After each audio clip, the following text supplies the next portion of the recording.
équipe. Je remercie beaucoup aussi le gouvernement mauricien pour l'accueil. Je salue vivement cette initiative de faire partager toutes les actions, que ce soit au niveau de l'Union africaine ou le CIEFFA, avec des pays comme le Maurice pour que personne ne se sente un peu marginalisé ou à l'écart.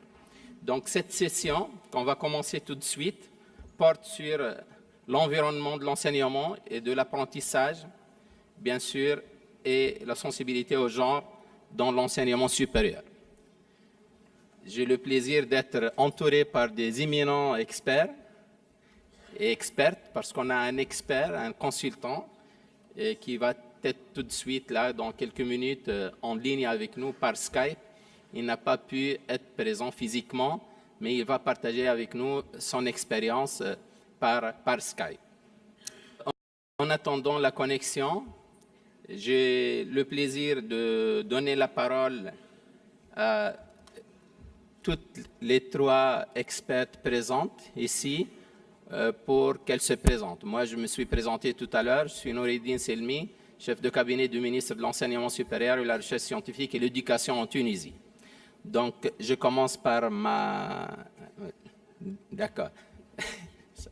Apparemment, il y a un problème de traduction.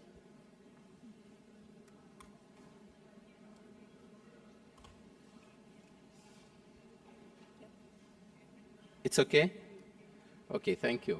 Donc, je commence par donner la parole aux intervenants pour qu'ils se présentent en attendant la connexion avec M. Hamidou Boukari par Skype. Je commence à ma gauche. Madame. Madame Rose, présentez-vous. Thank you. Thank you very much. Good morning, ladies and gentlemen. I'm Rose Kalizangoma from Ministry of Education, Malawi. I work in the Directorate of Higher Education as a Chief Education Officer for Higher. And I'm a married person with 3 children, 2 boys and girls, 1 girl. And also, I have a master's in education management, specialized in sociology of education. Thank you very much. Good morning, everybody. My name is Elizabeth Kakukuru. I'm a gender mainstreaming officer working with the SADC Secretariat, which is based in Gaborone, Botswana, but I am Namibian. Thank you.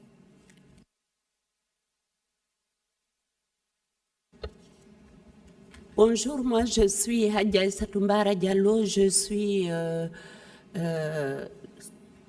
j'ai mon master en sciences de l'environnement et je travaille au ministère de l'Enseignement supérieur et de la Recherche scientifique guinéen. Je m'occupe des questions de genre, donc je suis le chef service genre et équité au sein de ce département ministériel. Merci.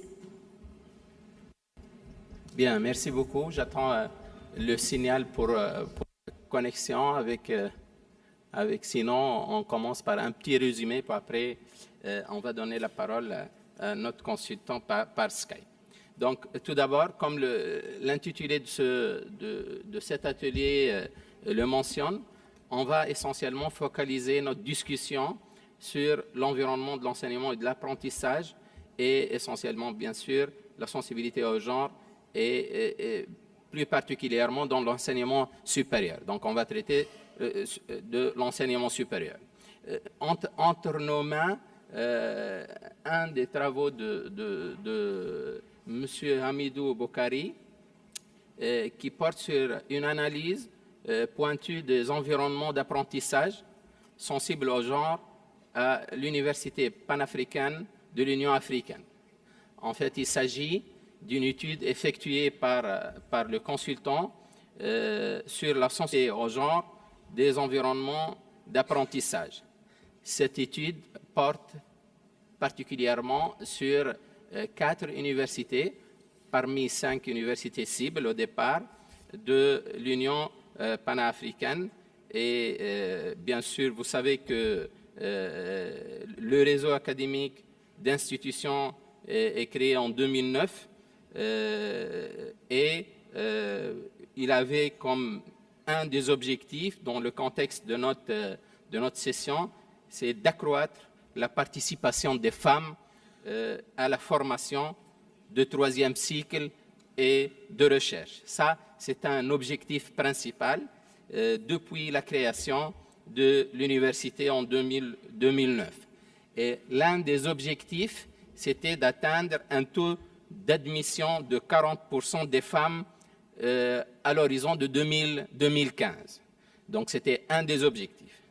Du coup, il y avait une étude commandée par le GIZ en 2013 sur l'analyse du genre dans les instituts de l'Union panafricaine, de l'Université panafricaine. Donc, cette étude en 2007 était mise en place sur le genre et la méthodologie était de faire cette étude dans 4 institutions. Tout d'abord, l'Institut de sciences fondamentales, de technologie et de l'innovation de l'Université panafricaine à l'Université d'agriculture et de technologie au Kenya. C'était en juin 2016. Le deuxième institut, c'est l'Institut des sciences de la vie et de la terre au Nigeria. C'était aussi en août 2016. Le troisième institut, c'est l'Institut des sciences de l'eau et de l'énergie, et l'étude était menée en octobre 2016 en Algérie. Et le dernier institut, c'était l'Institut de la gouvernance des sciences humaines et des sciences sociales au Cameroun, et ça portait bien sûr sur le même objectif en 2016, en novembre dernier.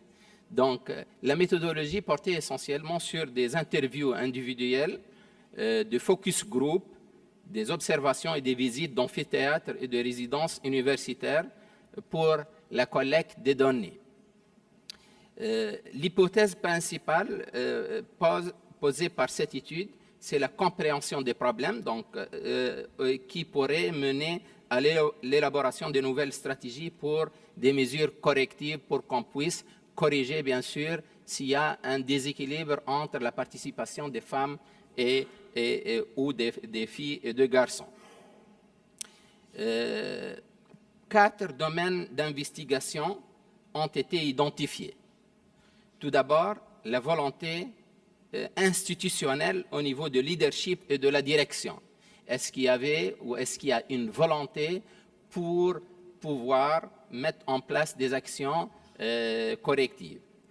Le deuxième domaine, c'est le degré d'intégration de la question de genre dans les curricula et les programmes de formation des instituts ou des facultés. Troisième domaine, c'est les perceptions que les étudiants ont des questions relatives au genre et leur effet sur la qualité des environnements d'enseignement et d'apprentissage. Et enfin, bien sûr, l'observation des conditions d'apprentissage et de vie des environnements socio-culturels. Les principaux résultats de cette étude, c'est essentiellement pour une volonté au niveau institutionnel de prendre en compte la sensibilité au genre. Donc, le plus important, est-ce qu'il y a, la première question qu'il faut se poser, est-ce qu'il y a une vraie volonté ou il s'agit tout simplement des intentions, de bonnes intentions pour mettre en place cet équilibre et la prise en compte de la sensibilité au genre dans la formation. Surtout que l'université panafricaine, c'est une université récente, depuis 2009, donc pas mal de choses, malgré la volonté, pas mal de choses qui ne sont pas définitivement mises en place. Telles que par exemple la nomination du conseil de l'université, le président, le rectorat et tout ça. Donc il y a pas mal de choses qui sont toujours en mise en place et pas définitivement finalisées. Donc ça d'une part. D'autre part, Monsieur Hamidou Bokhari fait quelques recommandations à ce niveau-là pour la volonté. Donc, une première recommandation, est-ce qu'il y a vraiment un besoin urgent de fournir un appui aux 4 institutions pour l'élaboration des politiques, de plans stratégiques d'action et la mise en place d'une bonne coordination avec les institutions d'accueil afin de tirer profit des politiques et stratégies d'intégration du genre là où il existe. Deuxième recommandation, toujours en termes de recommandations portant sur la volonté au niveau institutionnel, c'est la gestion orientée vers le résultat, qui doit être instituée comme principe de fonctionnement. Il faut absolument mettre en place sur des critères et des indicateurs pertinents pour les besoins d'investigation. Aussi, l'université panafricaine est encore jeune, ça on l'a mentionné, et donc doit s'attendre à quelques difficultés pour pouvoir vraiment décoller. Donc, une recherche sérieuse sur la mise en œuvre est nécessaire pour s'assurer que les instituts remplissent les conditions essentielles de l'excellence en termes de politique et d'infrastructure. Donc, aussi bien au niveau politique qu'au niveau d'infrastructure, il y a quelques difficultés à surmonter vu la toute jeunesse de l'université panafricaine, terrain de cette étude. Deuxième grand point de cette étude, ou deuxième section, c'est la perception des étudiants relative aux conditions d'apprentissage. Donc, il faut voir aussi la vision, il faut se mettre à la place des étudiants pour qu'on puisse comprendre quels sont les soucis des étudiants et pour qu'on puisse mettre en place des actions correctives et améliorer les conditions d'études des étudiants. Les principales recommandations à ce niveau-là, c'est tout d'abord, en ce qui concerne le département des ressources humaines, sciences et technologies de la Commission de l'Union africaine.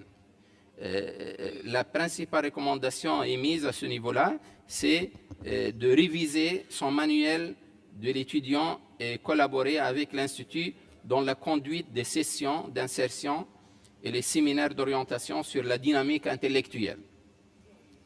Il est en ligne. Très bien. Bonjour, Monsieur Amidou. Bonjour. Vous entendez bien? Je m'excuse Oui, je vous entends très bien. Je m'excuse parce que j'ai eu des petits soucis techniques avec l'Internet. Donc, c'est réglé maintenant. Très bien. Content de vous compter parmi nous. Ok, merci, merci. Je suis content d'être avec vous, même si c'est de façon virtuelle. Merci. J'ai osé de commencer à faire une petite synthèse de votre étude, certainement biaisée. Je vais tout de suite vous passer la parole pour vous exprimer et nous synthétiser votre étude, bien sûr, et à vous la parole pour votre intervention. D'accord, merci. Est-ce que la présentation PowerPoint, vous la voyez? Et que j'ai fait allô? Oui, on vous écoute bien. Oui, oui. La présentation. Non, j'ai dit, est-ce que... Oui, la présentation, oui, elle est... Nous avons sous les yeux votre présentation, monsieur. Voilà, ok, d'accord. Ok, merci beaucoup. Ok, donc, je sais que vous avez déjà avancé, donc je ne vais pas aussi répéter peut-être ce que vous avez dit ou ce que vous en étiez. Et dans tous les cas, je crois que j'ai suivi là où vous étiez en train de synthétiser au niveau de la perception des étudiants. Tout à fait. Donc, voilà, tout à fait. Ok, d'accord. Donc, à ce niveau-là, puisque vous en êtes là, je crois qu'il y a quelques résultats que nous avons obtenus et donc pendant cette étude, donc sur la perception des étudiants et qui se regroupent en 3 catégories. Hein. Allô, vous m'entendez? Très bien, on vous entend très bien, monsieur. Voilà. Voilà. Donc, si vous êtes au niveau de la diapo 23, Voilà. Oui. Ouais. S'il te plaît, commence depuis le début, ça va être plus facile. Commence Depuis avec ton PowerPoint, s'il te plaît, d'accord. et tu vas le faire en anglais, s'il te D'accord. plaît. Ok, d'accord. Allez, commence depuis le début. Ok, d'accord. Merci, Alexa. Okay. All right. So now I'm switching back to English. I know that you've already heard the synopsis of the study. So basically, the study was commissioned by CIEFFA, and it's one I received, and you see here the outline. So I'll start with the terms of reference, and then describing the objectives and the expected results. And then I will unpack the concept of gender-sensitive teaching and learning environment, and of course of the PO, the PAU as a system, the Pan-African University as a system. And then I will address the issue of how does one now create a gender-sensitive teaching and learning environment. And then I will share my findings, looking at the context of the 4 institutes in terms of the existing policies, the different perceptions, and also the environments. And then I will proceed with the recommendations. When I received the terms of reference, it was basically requesting that one defines the concept of gender-sensitive teaching and learning environment, and then to outline the type of learning environment in schools and universities in terms of gender-friendly or gender-sensitive curricula, identifying gender-sensitive teaching practices and their influence on the teaching and learning process, analyze gender power relations among students within the university context and the community, and then to map out a general scenario on gender-sensitive learning environment in the different institutes of the Pan-African University. And what was expected, of course, of the researcher, the consultant, was to visit the different institutes. And as you know, there are now only 4 out of the 5 that are in existence. And then to analyze and then present the type of teaching and learning environment in the different institutes. And then to provide a comprehensive roadmap on the development of gender-sensitive teaching and learning environments in the 4 institutes. Okay, in terms of unpacking the concept of gender-sensitive teaching and learning, I started by looking at, the gender-sensitive. First of all, I say, what's gender-sensitive? So just looking at the issue, I say, okay, what is being characterized as gender-sensitive? Is it teaching or learning learning environment? And then I said, okay, it's could be gender-sensitive plus teaching and learning environments, because those are 2 different things. And then looking at the teaching and learning environment that are gender sensitive. So those are kind of the issues that I grappled with. Can you hear me? Vous m'entendez? Allô? Oui, oui. C'est bon? Ok, je peux continuer alors. Ok. Vous pouvez continuer. Then, all right, okay. And then now the concept of gender, of course, is defined as the behavioral, social, and cultural expectations associated with being a male. Then I started looking for the definition or the description of those different environments, the teaching and learning, the processes, the teaching and learning processes, and also the type of environments. And only reference that I was able to get to that is a declaration that was made at the Education International 7th World Congress, a meeting that took place in Ottawa in Canada in July 2014. And I think that really captures the different characteristics of not only the teaching and learning processes, but also of the type of environments that one needs to have for learning to occur across gender. So the quality is, they started by recognizing, and I'm not going to say that I just listed all of them, but I'm not going to go through all of them, even though they are really very important to look at very closely. But they recognize that the teaching and learning is enhanced by an environment which is supportive and ensures the safety and health of learners and teachers. I've underlined some of the key issues. And then they say education systems should provide environments which are supportive, comfortable, safe, and secure. And number 4, they talked about those working in education institutions and those learning in them should have their safety and security assured by the institution and by public authorities and governments. The reason why I'm actually emphasizing this, because this is going to be relevant when you see the kind of findings we're able to arrive at when we visited those 4 institutes. And then the poor quality teaching and learning environments inhibit the delivery of high quality education services. Then number 7 says there is a need to establish minimum standards for safe, secure, and supportive environments for teaching and learning. And number 8 is basically a criticism against, again, all these measure frameworks. And here they were referring specifically to the ILO UNESCO recommendation on the status of teachers. And they were saying that most of these intergovernmental organizations generally have failed to establish appropriate detailed standards. So finding the appropriate detailed standards is actually very difficult. And so this is where now they're attempting to provide some of them in the following declaration. And so number 9 here is the caring environment, which encourages and nourishes the physical, emotional, and intellectual development of students and promotes good physical and mental health. And that,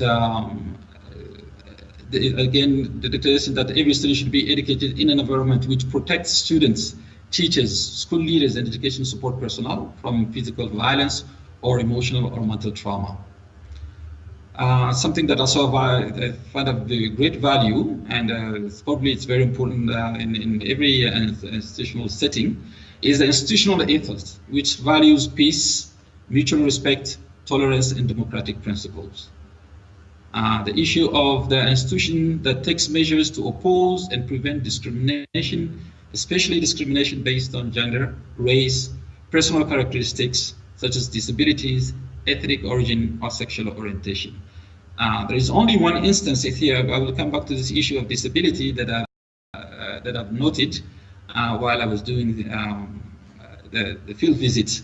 Is the disability aspect has not been taken on board, but this is actually should be part of it. But this is for further discussion. And then in terms of the environment, now they're talking about the infrastructure and the architecture reflect and reinforce inclusive social values and the natural features of the surrounding environment. They go on to say that this students should be educated in physically comfortable environment which provides students, teachers, and education support personnel with shelter from the elements, protection against risk of their health, sufficient physical space, and appropriate sanitary facilities separate for boys and girls, and other utilities such as electricity and water. This has also a relevance to one of the findings of the study. And then I'll go to number 16 when they talk about an environment which is inclusive and accessible to all students, teachers, and education support personnel. All these have importance actually for the environment, the physical environment. And then in terms of the classroom, they say in a classroom environment which contains all of the necessary education materials and equipment to deliver a modern curriculum. That also is of relevance.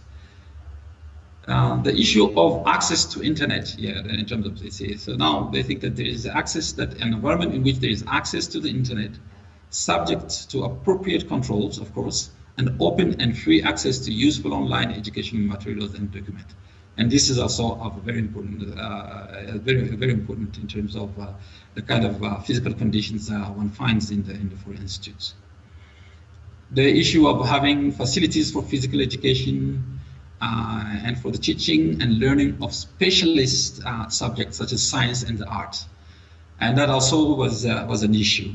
There's having also indoor facilities to cater for different pedagogical approaches, including working in groups and other forms of cooperative learning. They talk about now appropriate textbooks and other learning materials, library facilities, comfortable and secure facilities to encourage interaction between staff. And then the last 3 are just the issue of catering facilities to provide students with appropriate meals, very relevant, and a structure which has adequate office and working space for administrative and other education support professionals. So this is the conceptual framework with which I went into the field to now see and observe the different environments in the 4 institutes.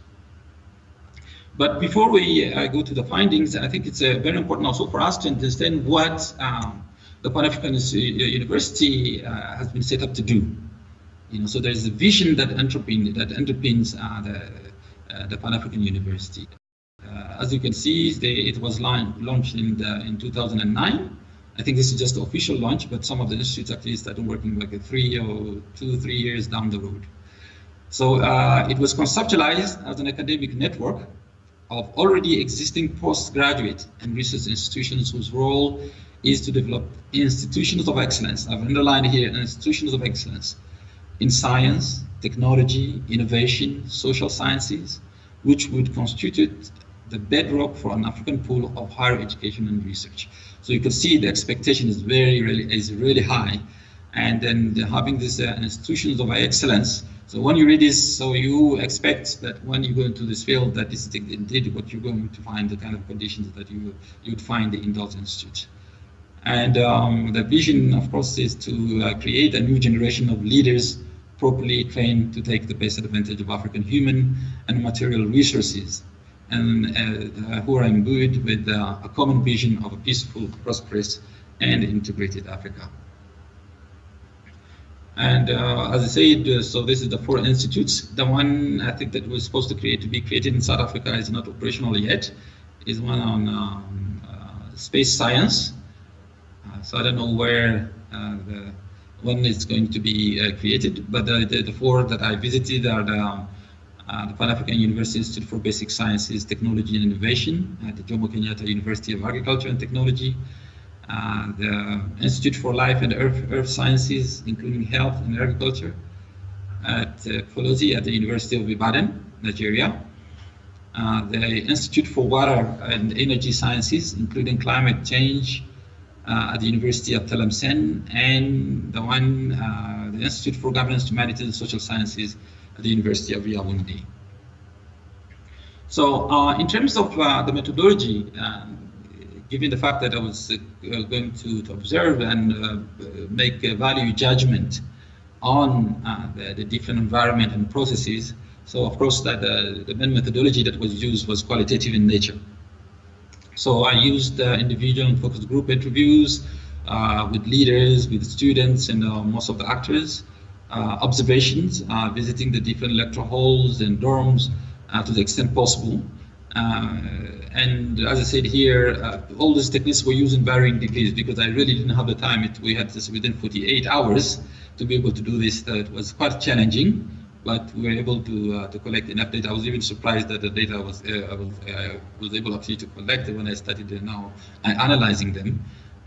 But it was very useful. So, and then in terms of the conceptual framework that I used, was just to recognize that promoting gender-sensitive environment is about taking into account the increasing role of women. Even when we talk about gender, it's true that even though it captures both genders, we really refer to women here, and more particularly in the sciences. And in the sciences where, as I said, hitherto they have been restricted or denied to them until very recently. So this is the kind of frame of mind that I went in. And then, of course, there is the issue of, okay, what do we do when we want to promote women's participation and success in education? That actually entails providing them with opportunities not only to access the learning institutions, but also in the field of their choice, but also to create the conditions in terms of institutional and policy arrangement for their success in the teaching and learning processes. And then I believe that once, this is the assumption that once we understand this challenge, and then we'll be able to create conducive gender-sensitive learning environments. So this is basically the methodology that was used, and then the way I organized all these, my framework is to say, okay, to what extent are these institutions really ready at the level of the leadership and management, starting from the top level in terms of directorate, of the PAU, and also the extent of the gender mainstreaming. So we are kind of expected to say, okay, if they're ready, it means that they may have actually all these different instruments and guidelines in place, for instance, to promote gender mainstreaming in the curricula and the programs, and also for the faculty training.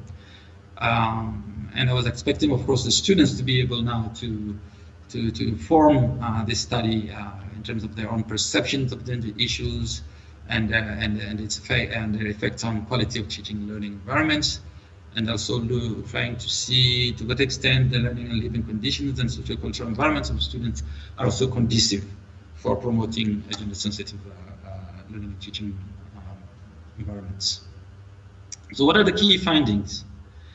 First of all, we need to note that when we come at in terms of the readiness of institutional level, institutional development is really a key determinant for the creation of conducive and gender-sensitive teaching and learning environments. We plan for those things. The gender-sensitive environments are not going to be created just like that. They have to be a plan and then supported, resourced. Otherwise, we're not going to happen. So I look at the governance and the institutional and organizational development at the PAU, the council, the rectorate, and senate, and one finds that all these institutions actually are not in place, and there's still work in progress. So that's why I think we shouldn't criticize the system, but it's saying that it's really taking a long time to be put in place. So the end result of having immature institutional and organizational structures is that when you talk about the gender mainstreaming and all these instruments, well, you don't find them. They're not there. Gender mainstreaming has not been institutionalized through policies and strategies. I should not say, you have it's written in there is a written policy of the PAU being a gender sensitive institution, but then when you go down to the particular policy instruments, you don't find that on the ground. This is why I'm saying that none of the 4 institutes has put in place clearly identifiable policies and strategies, and then the faculty and students have not been sufficiently prepared or trained or sensitized on these issues. And this situation has actually left the leadership and management of this institution just to fend for themselves with ad hoc solutions to important matters such as handling pregnancies, and just giving a few examples here, and also personal issues pertaining to family matters for both married and single students. I'm saying here you have to say it's female and male, because I encountered some male students who are also complaining, who have their own families, and they're really finding it very difficult to navigate this environment with their family responsibilities. There's the issue of institutional policies and organizational structures. Also, to manage students' life and their personal quality, they're lacking. There is no, only a few cases, I think, in the policy in JQuat, there was a very ad hoc structure that was put there, and I think it was led by the secretary, who are trying now to provide some kind of counseling to the students. But in general, you really don't find anything institutional of that nature. So everything is done, in a ad hoc manner. And something that I've found also, which is very important, is that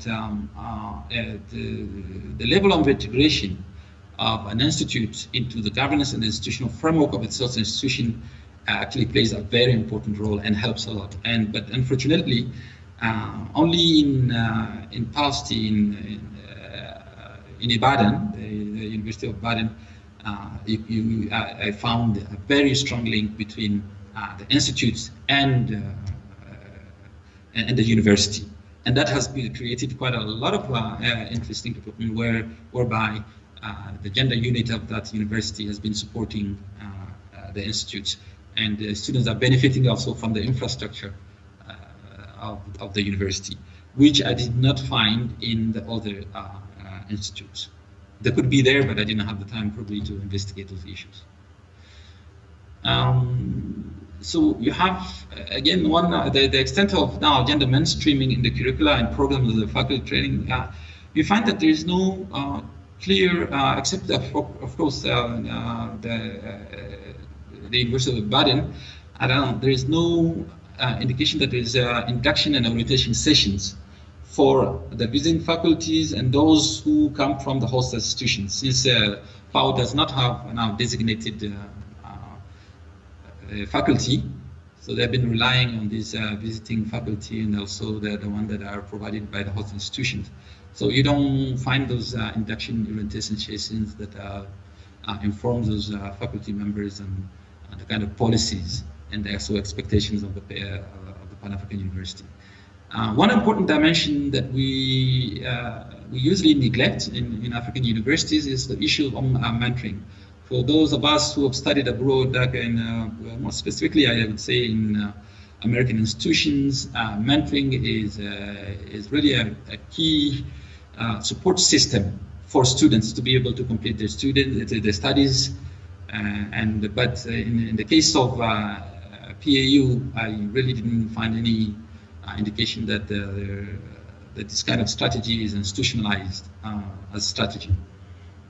And of course, now the fact that there are very few female faculty members, it's just above in the sciences and those institutes in Tlemcen, Ibadan, and also Kenya here, there were very few female faculty members. And when I looked at the vacancy announcement, I was also very surprised to find that there was no really mention of encouragement for female academics, to apply for the position being advertised. So there was it was just plain announcements without any indication that there is a need to attract female academics to the jobs. So with the students perception was actually, when I started we were talking about gender issue, they really brushed aside the issue, said, well, we don't, in general, said we don't have any problems with the conflicts. Hello? Amidou? Yes? Yes? Oui, je vous entends. Excusez-moi, on a prévu 20 minutes de présentation. Est-ce que vous pouvez accélérer un peu pour qu'on puisse échanger avec vous et avec la salle et donner la parole aux autres panélistes, s'il vous plaît? D'accord. Ok, bah je vais aller. Voilà. Donc je m'inquiétais aussi du temps qui m'était un peu donné. Ok. Donc comme vous avez déjà la question en ce qui concerne okay, I'll just switch back to English. Sorry. So when we talk about the perceptions of gender issues and the quality of teaching and learning environments, basically I've grouped this into 3 categories, and there are, of course, the frustration that the actual teaching and learning environments are a problem. So as I said, the issue of gender did not even come across. They're all complaining about the environments. And then the issue of coping also with this institutional and managerial administrative experiment, because as I say, PEU is still an experiment. So the challenge of coping with the new country and culture and sense of responsibility. So I will skip all this. I'm not going to give you the details. You can find the details somewhere else. Now, the living conditions. This is the part that really I did not cover much, but I was able to talk to students, and also in Ibadan, I was able to look at the living conditions, and I found the ones in Ibadan are being very good.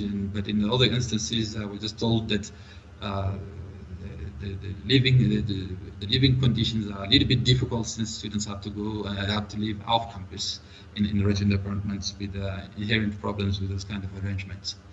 And so let me go to recommendations. I'll go directly to that. So for the first recommendation here, it's a need to really urgently support the 4 institutes in developing policies and action plans, as well as create good coordination with host institutions.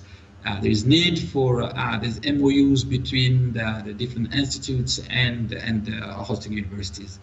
I find that disconnect really, particularly in powers, where the University of Tlemcen was aside, and then I really didn't feel that there was a particular support for that particular institute by the University of Tlemcen.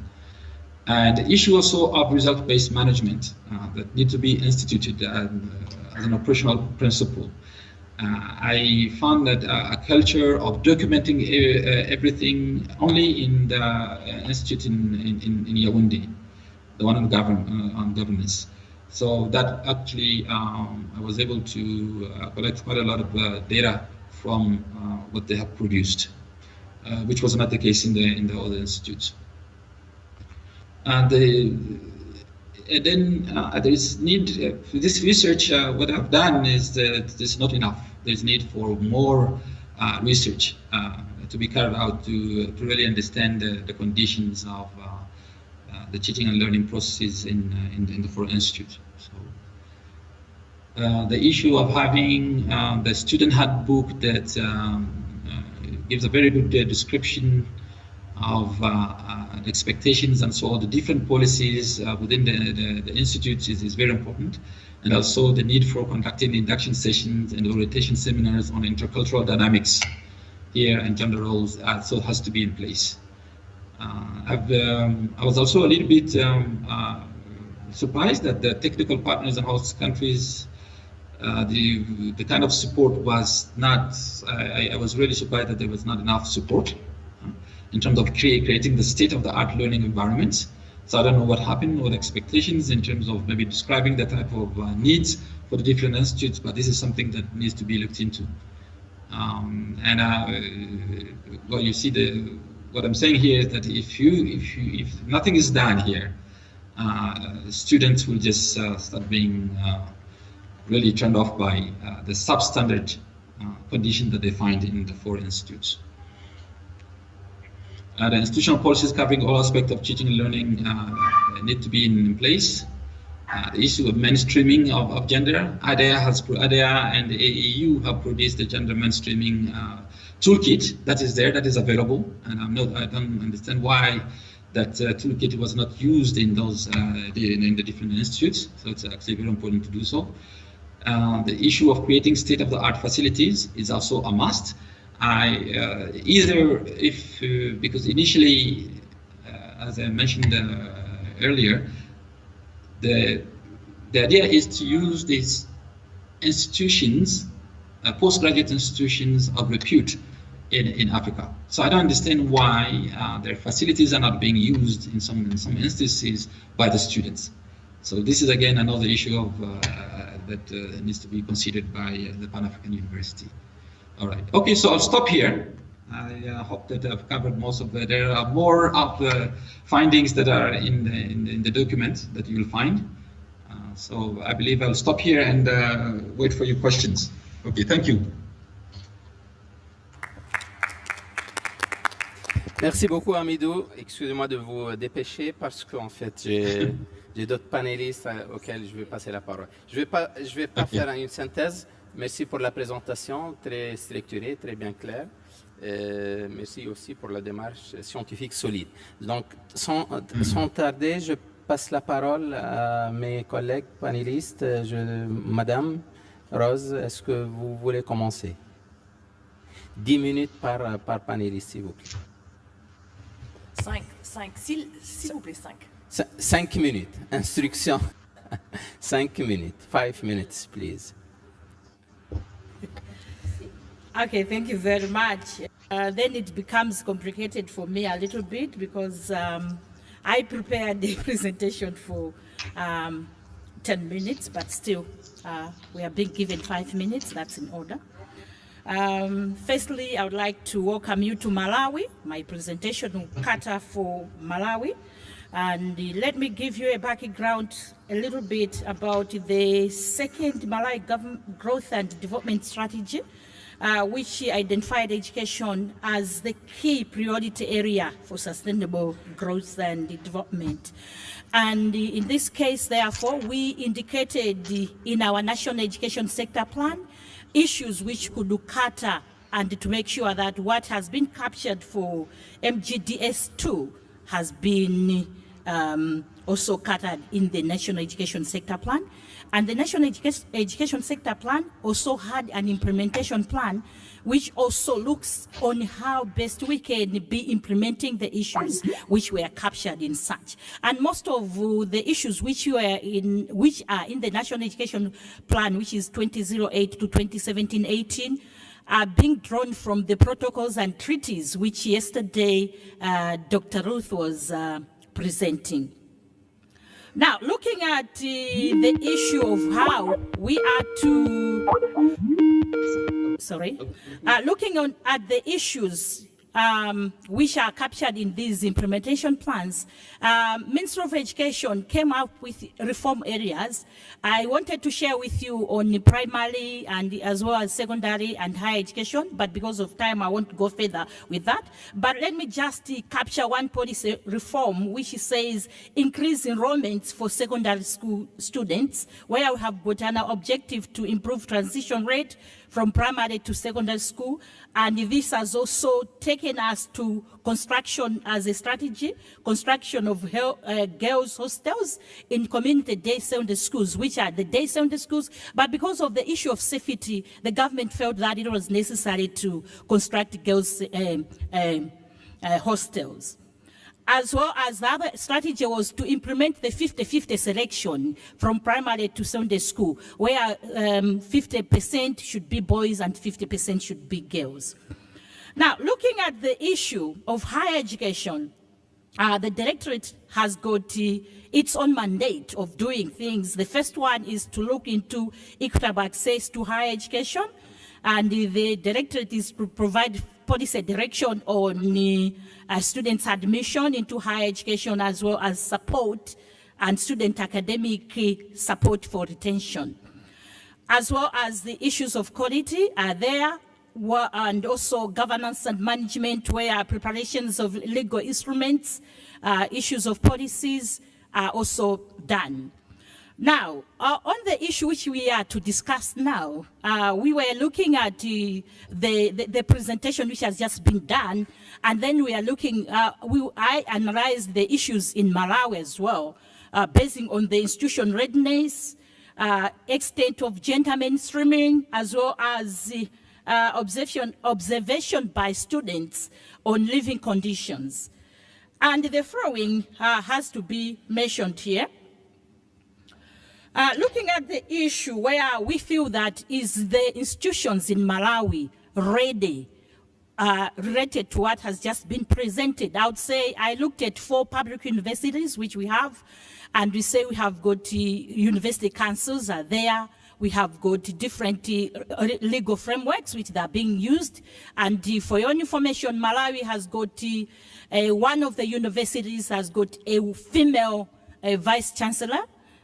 This one was appointed 2 years ago, and this is the first time for Malawi to have a female vice chancellor.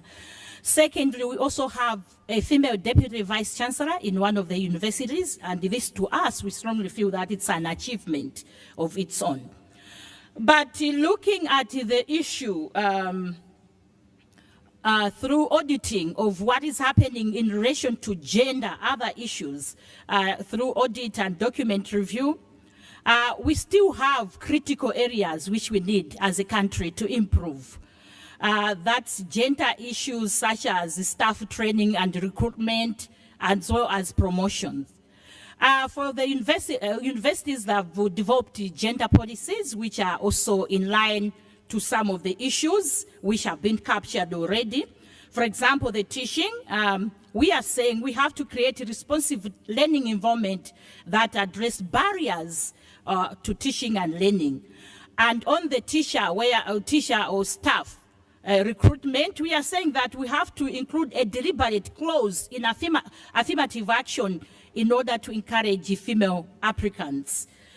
Also on students' admission, in collaboration, Ministry of Education and the National Council for Higher Education, which does harmonize the selection, is also to check on the progress where the institutions are saying they'll be selecting students on 50-50 basis for higher education. For students' retention, there are policies which have been developed to make sure that students are there. But still we have some challenges further where we are looking at the students' relations in the case where students are failing to be in schools because some of them are withdrawn on different issues, including the issue of tuition. I was listening attentively to the presenters for Botswana and these other countries which have got a population which is about 2 million, 4 million. Yes, in Malawi, when we had such populations also, the students were going into universities on free education, but now it's very difficult. Thank you very much, Chair. Merci beaucoup pour le respect du timing.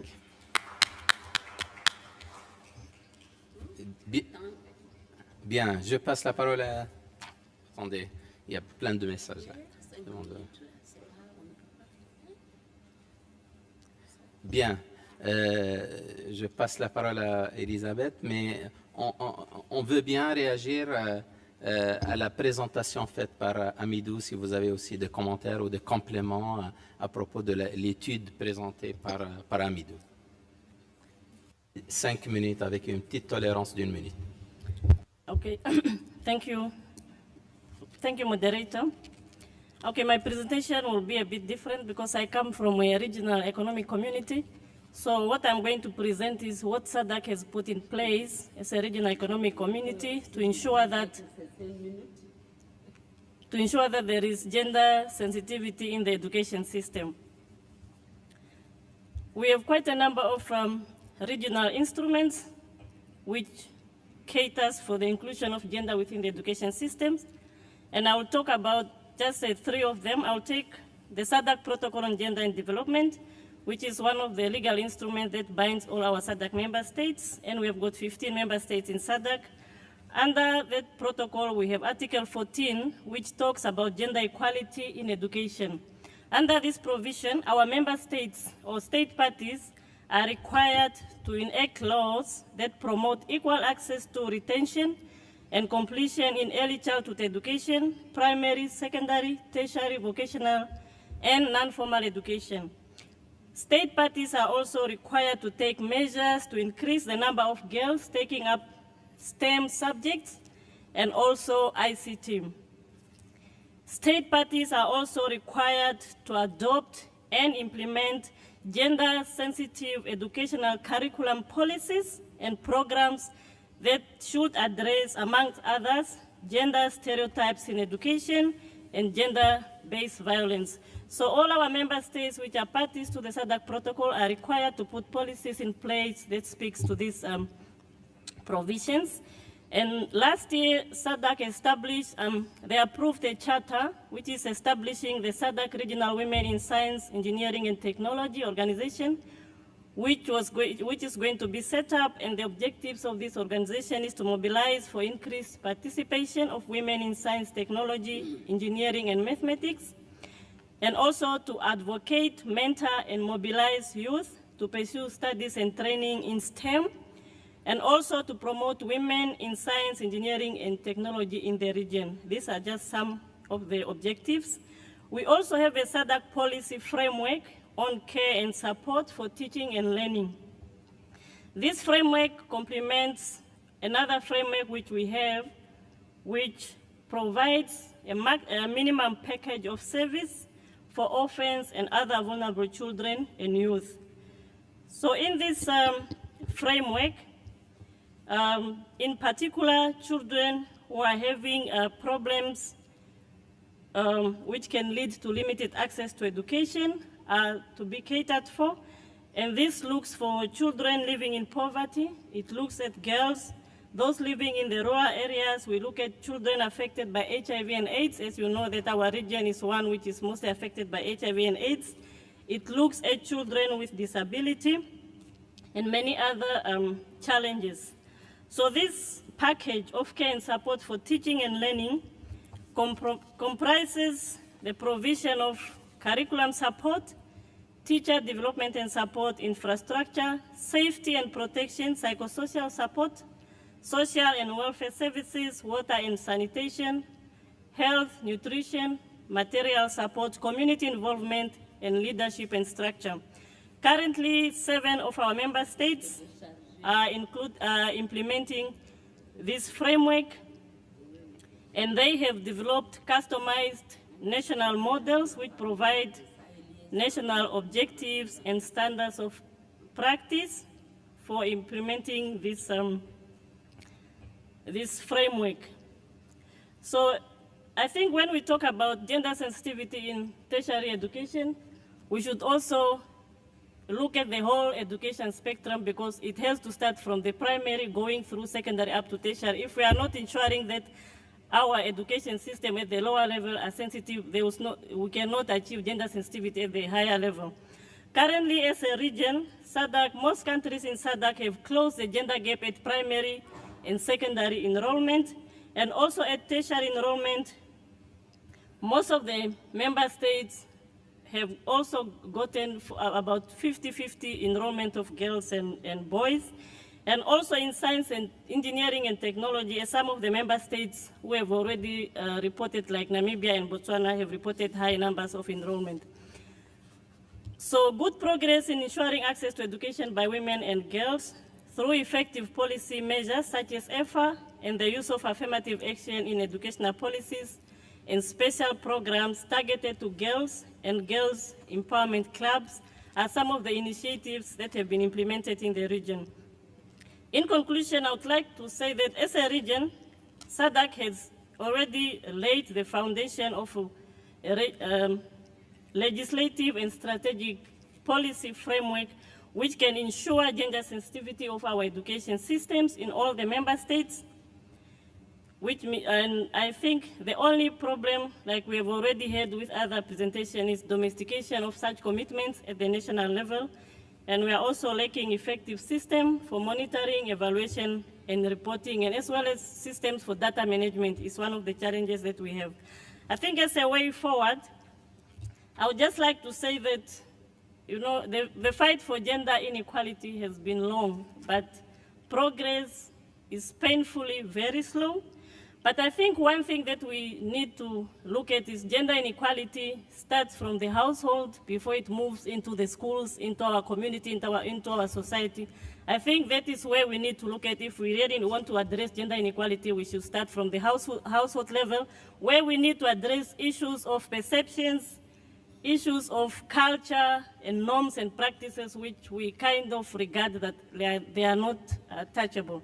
But I think those are the key issues that we need to look at if we really want to address gender inequality, because it all starts from the house before it spreads into the entire society and community. Thank you. Merci beaucoup. Très bien, donc 5 minutes à Madame Diallo. 5 minutes. Je vous remercie, je remercie Monsieur Hamidou qui a eu à faire la présentation sur les aspects physiques de l'environnement de nos enseignements et les aspects sociaux. Donc, ma présentation, justement, fait allusion à ces choses-là. Comme je n'ai pas trop de temps, je généralise pour vous dire qu'en Guinée, on a beaucoup de difficultés par rapport aux infrastructures d'accueil, au vieillissement du corps enseignant, faiblesse de recrutement de la relève, la connexion à Internet, insuffisance de l'utilisation de TIC dans les programmes d'enseignement, insuffisance de matériel didactique et de laboratoires, d'ateliers, de bibliothèques.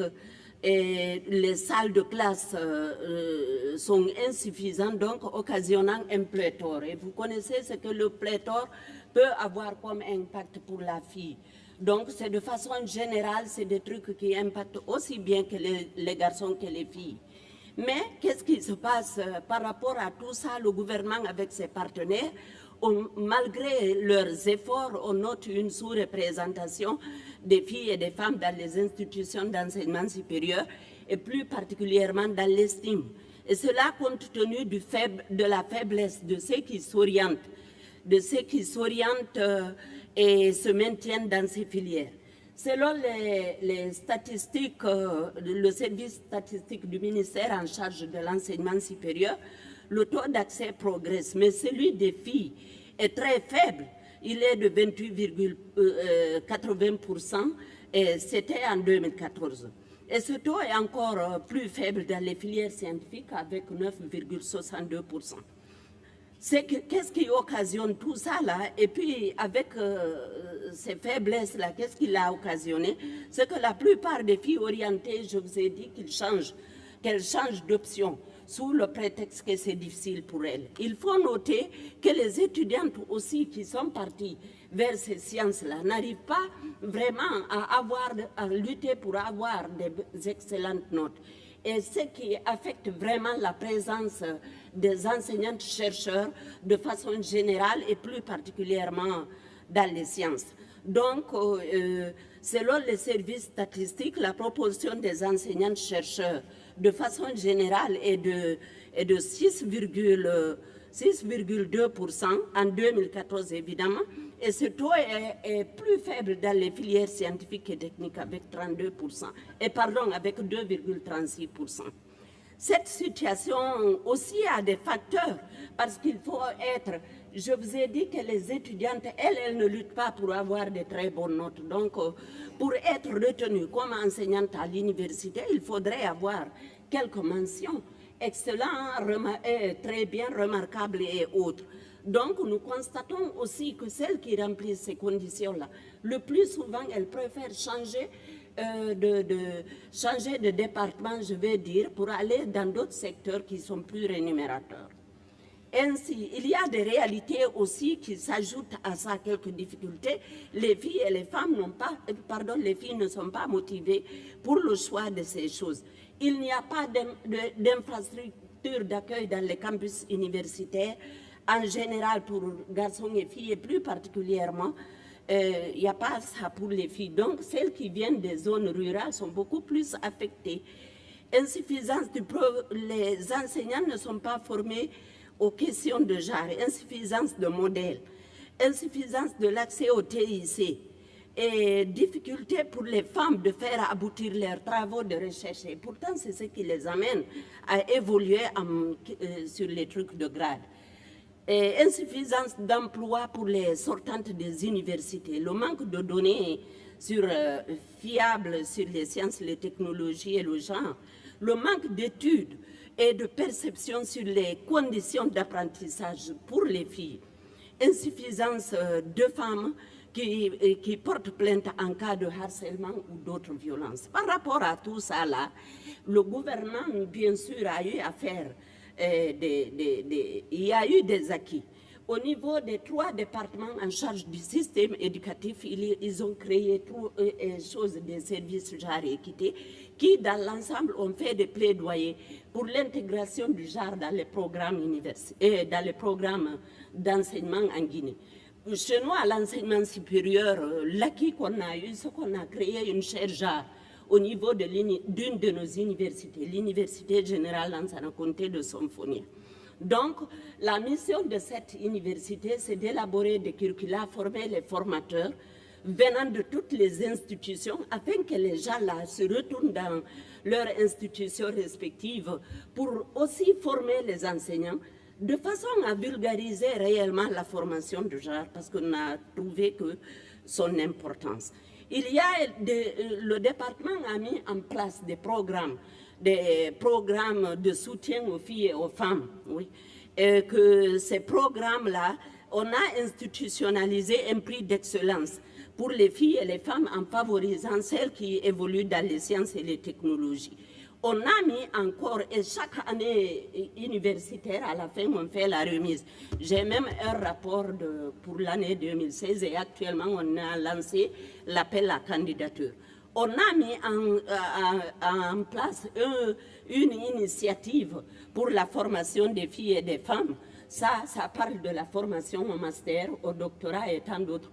Et maintenant, les institutions sont sécurisées. Il existe des terrains de sport qui n'arrivent pas réellement, qui n'arrivent pas à différencier garçons et filles. Dans les perspectives, nous sommes en train de mettre en place d'ici la fin de l'année 2017, une cellule de lutte contre le harcèlement sexuel et les violences et un programme de mentorat. Et l'ensemble des services genre et équité du système éducatif a comme programme conjoint de faire des sensibilisations dans les lycées et collèges afin que pour l'accès et l'orientation des filles, l'orientation et le maintien des filles dans les filières scientifiques et techniques. Je m'excuse, le temps ne me permet pas de tout dire. Merci beaucoup. Très bien, merci beaucoup pour le respect du timing. Ouais. Merci. Il nous reste 15 minutes. J'espère que Dr Hamidou est encore avec nous. Dr Hamidou? Oui, alors oui, je suis là. Oui, je suis là, très bien. Je suis avec vous. Merci beaucoup. Donc, on va consacrer les 15 minutes qui restent uniquement, exclusivement pour le public, pour réagir à votre présentation et votre étude. Donc, je vais passer la parole au public pour s'il y a des questions à poser. Donc, je vois les mains qui se lèvent. Oui. Est-ce qu'il y a d'autres personnes qui veulent intervenir ou prendre la parole ou réagir? D'accord? 2, 3. D'autres personnes? C'est bon, on commence par... je donne 2 minutes maximum par intervenant. Allez-y, monsieur. Présentez-vous, s'il vous plaît. Merci, monsieur le modérateur. Professeur Hamidou, bonjour. Professeur Mag.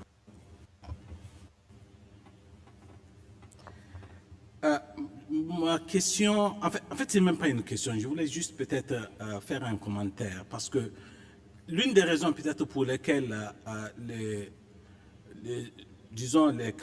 l'université panafricaine fonctionne mal ou en tout cas n'est pas tout à fait n'a pas, disons, atteint les objectifs assignés, du moins en ce qui nous concerne, je pense que nous l'avions déjà dit il y a quelques années, c'est la non-implication des CER, des communautés économiques régionales, dès le départ. Nous avons eu à faire des commentaires sur ça. Parce que je me rappelle, au moment où l'université panafricaine était en train d'être mise en place, nous, au niveau de la CEDEAO, on avait déjà l'idée d'une université ouest-africaine. Nous étions en pleine réflexion lorsqu'on nous a dit non, puisqu'il y a l'université panafricaine, il ne faut pas faire du mix-up. On a dit d'accord, on a abandonné l'idée. Mais jusqu'à présent, au niveau de la commission de la CEDEAO, on ne s'est pas approprié l'idée de cette université panafricaine, puisqu'on s'était senti exclu. Et si l'université panafrique, le Paolési, si le Paolési fonctionne au niveau de Ibadan, au niveau du Nigeria, c'est parce que le gouvernement fédéral donne réellement. C'est vrai, nous avons été invités à certaines réunions. C'est vrai, nous avons discuté, mais c'était plus ou moins sur le tard, parce qu'on ne s'était pas senti tout à fait intégré au processus. Vous voyez, même si une fenêtre nous avait été faite pour le conseil d'administration, tout ça, etc. Mais les communautés économiques régionales sont des entités qui sont difficiles à bouger parfois. Et si les gens ne vont pas vers elles, ce n'est pas facile de les convaincre. Voilà ce que je voulais dire. Merci professeur Maigre. Merci pour ce commentaire. Je passe la parole à ma droite, là. Oui, s'il vous plaît. Merci beaucoup. Présentez-vous, s'il vous plaît. Je suis Mme Bayoko de la Côte d'Ivoire. Merci pour cette présentation et cette étude. J'avais déjà dit que nous avons fait un audit genre et les résultats ont montré qu'il n'y avait pas de politique éducative vraiment concernant le genre. Néanmoins, des actions appuyées par UNICEF, ce matin, M. Nicolas le disait, ont permis de faire une étude vraiment sur l'accélération de l'éducation des filles. Et j'ai ce document-là qui est vraiment plein de stratégies et je voudrais mettre ça à la disposition des participants ici, s'ils peuvent feuilleter pour peut-être s'enrichir de quelques stratégies. Comme nous n'avons pas le temps, on ne peut pas tout le feuilleter et donner les contenus essentiels. Donc c'est juste pour dire cela. Merci. Merci. Oui. Oui, monsieur. Oui, à vous la parole. Présentez-vous, s'il vous plaît. Oui, je suis Dr Fahmi, conseiller principal du ministre de l'Enseignement supérieur et de la Recherche. Je voulais poser une question consultant là, sur l'université panafricaine. J'ai été consultant, je pense que j'ai travaillé, j'étais présent lors de 2 ou 3 réunions lorsque on parlait de cette création de l'université panafricaine, dans le siège au niveau de l'Union africaine. Donc je félicite l'Union africaine pour la création de ce projet à échelle continentale. Moi j'ai 2 questions. La première question, il a été décidé qu'il y ait création de 5 facultés dans les différents blocs au niveau régional, en Afrique du Nord, donc c'est l'Algérie, etc., etc. Mais qu'en est-il? Pourquoi? Quel est le blocage au niveau de l'Afrique du Sud? Pourquoi cet institut ou cette faculté, jusqu'à aujourd'hui, n'est pas encore créée? Est-ce qu'il ne faut pas prendre un autre pays? Je ne connais pas les raisons, mais jusqu'à aujourd'hui, après tant d'années de création de toutes les autres facultés, on reste toujours, on ne comprend pas pourquoi cet institut n'est pas créé au niveau de l'Afrique du Sud. Ma deuxième question, il y a des bourses d'études qui sont octroyées au niveau de cette université panafricaine. Mais là, c'est là où il y a un reproche, c'est qu'il faut qu'il y ait plus de communication, de sensibilisation, parce que nous, on nous parle toujours de ces bourses, mais il n'y a rien qui arrive au niveau de notre pays pour l'appel, pour dire que les bourses sont... on peut faire une demande de bourse à telle ou telle période. Donc il faut peut-être plus de communication et informer les pays qui sont bien sûr partenaires pour l'octroi de ces bourses, sachant que l'objectif de cette université panafricaine a été créé dans le sens d'avoir les meilleurs étudiants, les leaders en Afrique. Voilà, je vous remercie. Bien, merci beaucoup. Oui, allez-y, madame. Good morning. It's Ramola Ramtwal. I work as senior lecturer, teach gender studies at the University of Mauritius. My question is on whether this study or there's any work that's planned to look at norms of masculinity in teaching and learning environments and how these could lead to gendered behavior in educational settings. Because these would have consequences for both boys and girls, whether you look at sexual violence or gendered stereotypes. Thank you. Merci. Au fond, tout d'abord, puis après je vous passe la parole, madame.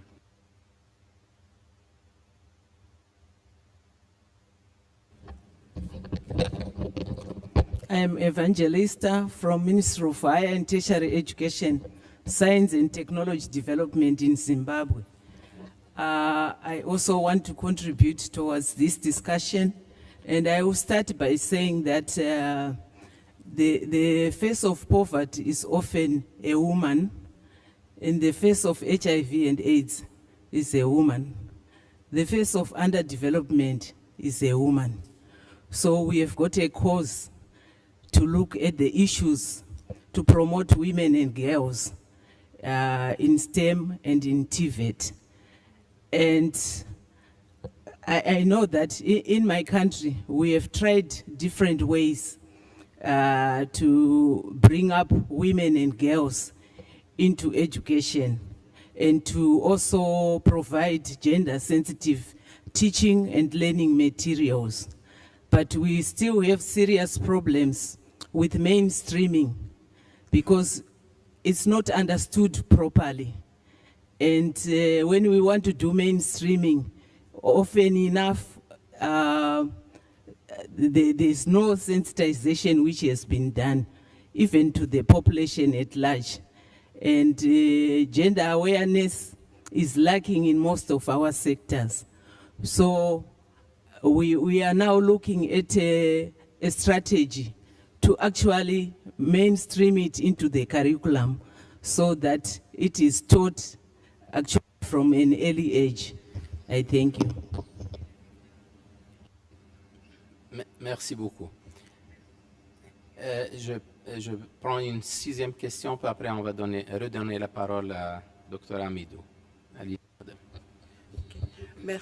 Merci beaucoup, Monsieur le Président.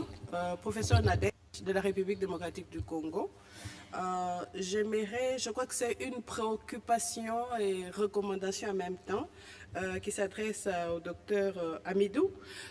Il a constaté dans les 4 campus de l'université panafricaine qu'il n'y avait pas de politique claire dans les institutions en ce qui concerne les genres et il n'y avait pas non plus de culture genre dans ces universités. Je pense que ce qu'il a constaté pour l'université panafricaine est valable pour la majorité d'universités en Afrique. Alors, puisqu'on en est à faire un appel à action, nous avons constaté, nous avons des politiques, nous avons des résolutions, mais que faudra-t-il faire? Parce qu'aujourd'hui, nous devons avoir cet appel à action. Que faudra-t-il faire? Nous avons l'impression de naviguer à vue sans boussole. Que peut-il proposer concrètement après ce qu'il a trouvé sur terrain? Que peut-il proposer? Je pense que nous allons l'aider aussi à proposer. Que pouvons-nous proposer concrètement dans le cadre de l'appel à action? Merci. Très bien. Merci pour cette question pertinente. Je vois une main qui se lève très haut à la fin de la salle. Là, je vais quand même donner la parole à monsieur. Puis après, on redonne la parole à Dr Amidou. Allez-y, monsieur.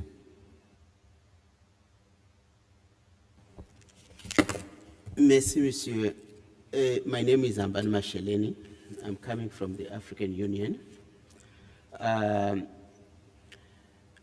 I want to commend the study, but first and foremost, I also want to suggest that the study should include some statistics and indicators to enable us to define the targets of where we are and where we want to go with regard to gender-sensitive teaching and learning. Number one.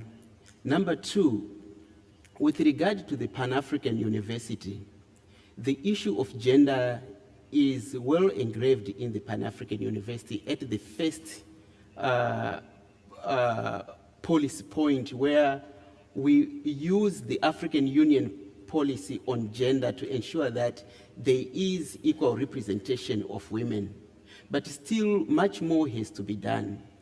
We have policies that include even people with disabilities, we consider them.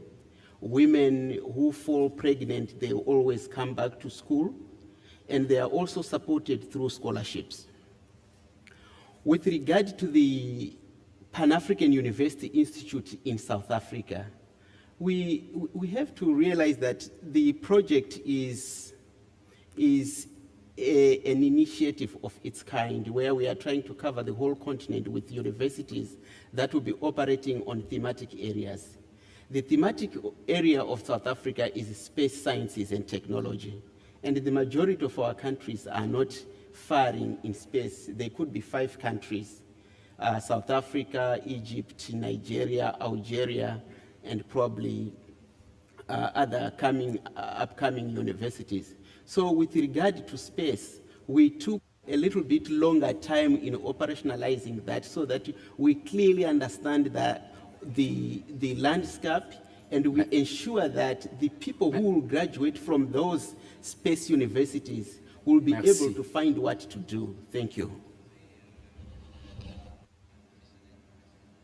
Merci beaucoup.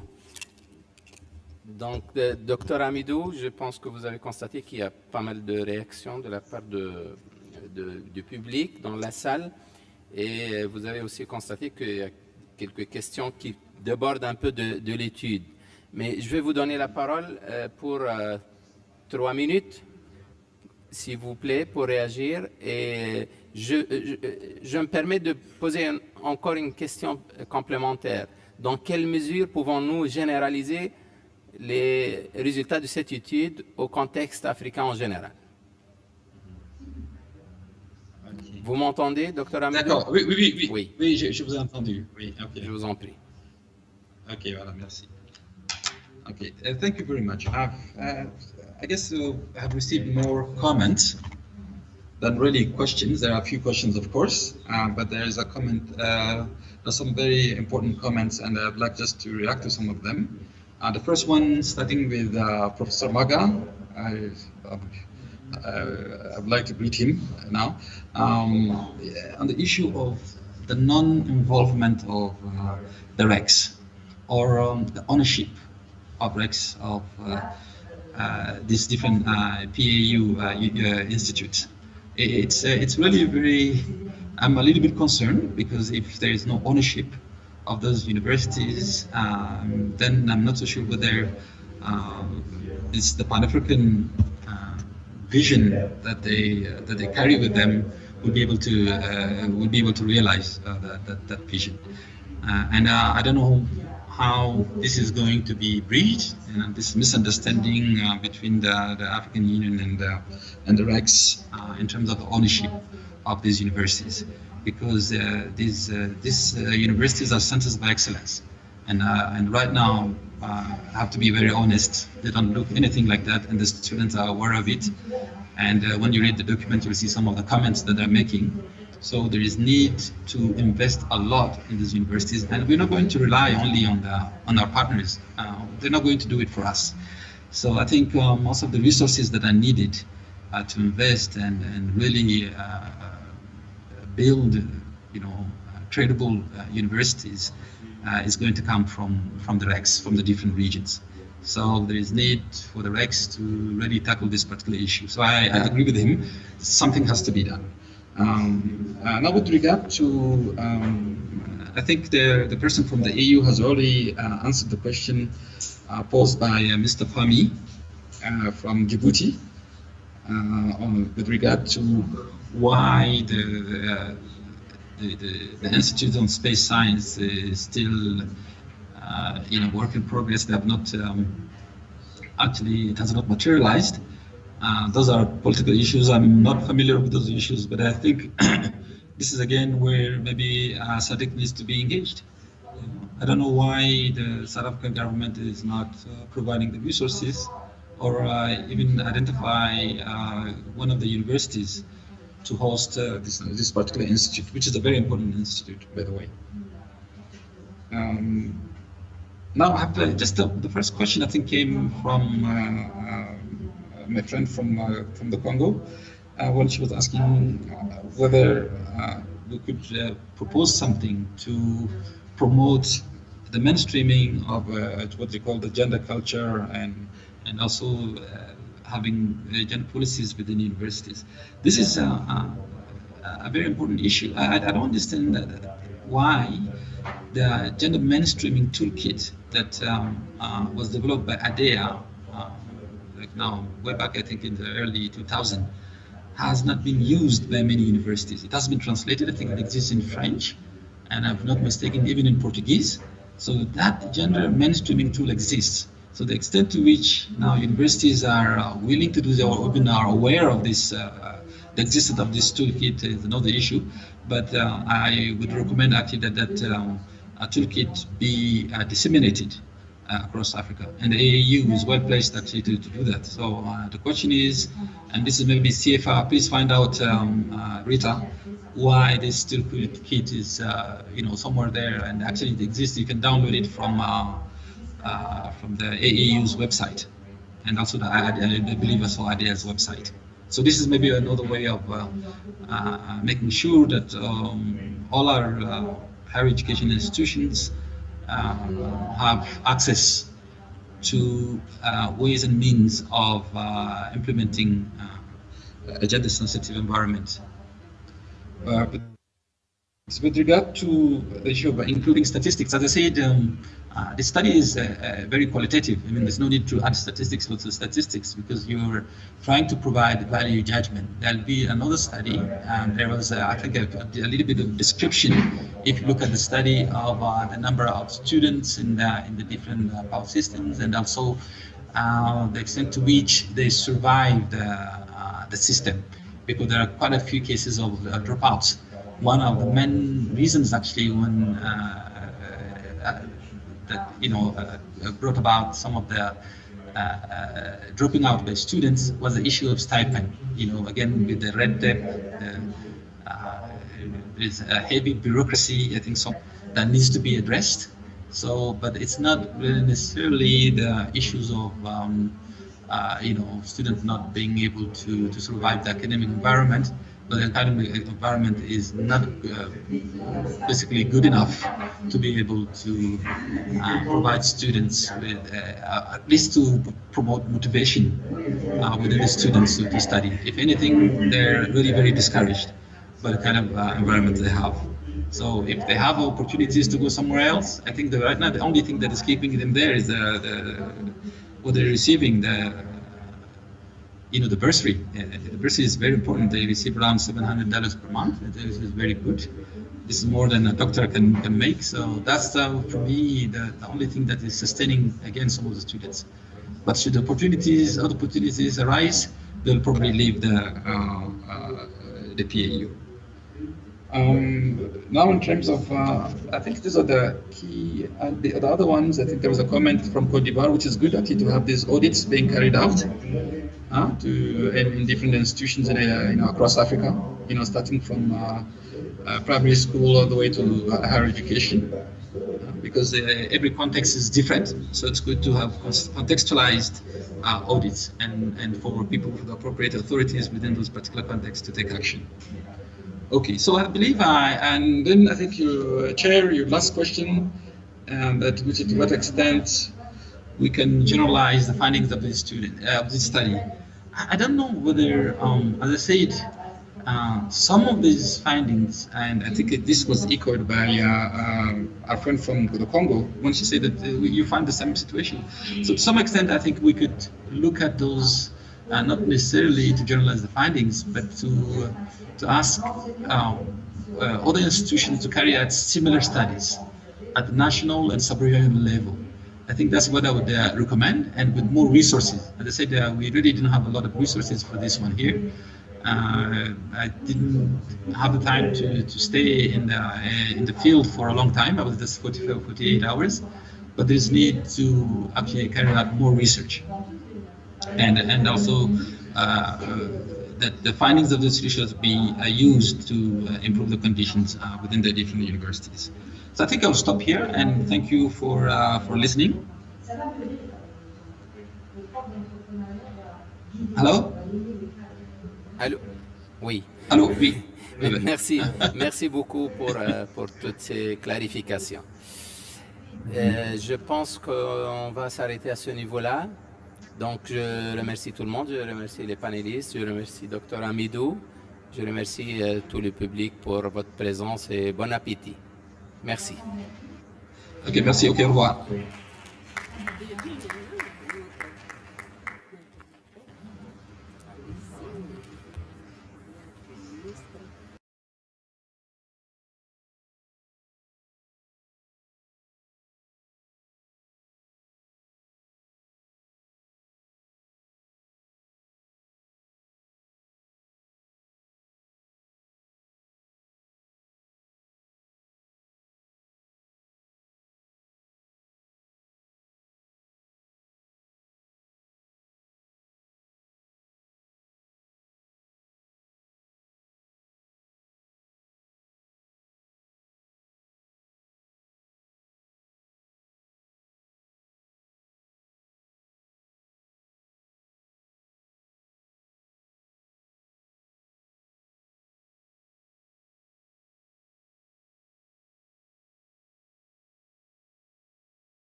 Ça, c'est notre ministre qui donne les trucs. Il y a des photos aussi, bien sûr. Ça, c'est la plus vieille qui donnait son expérience et son parcours, des témoignages.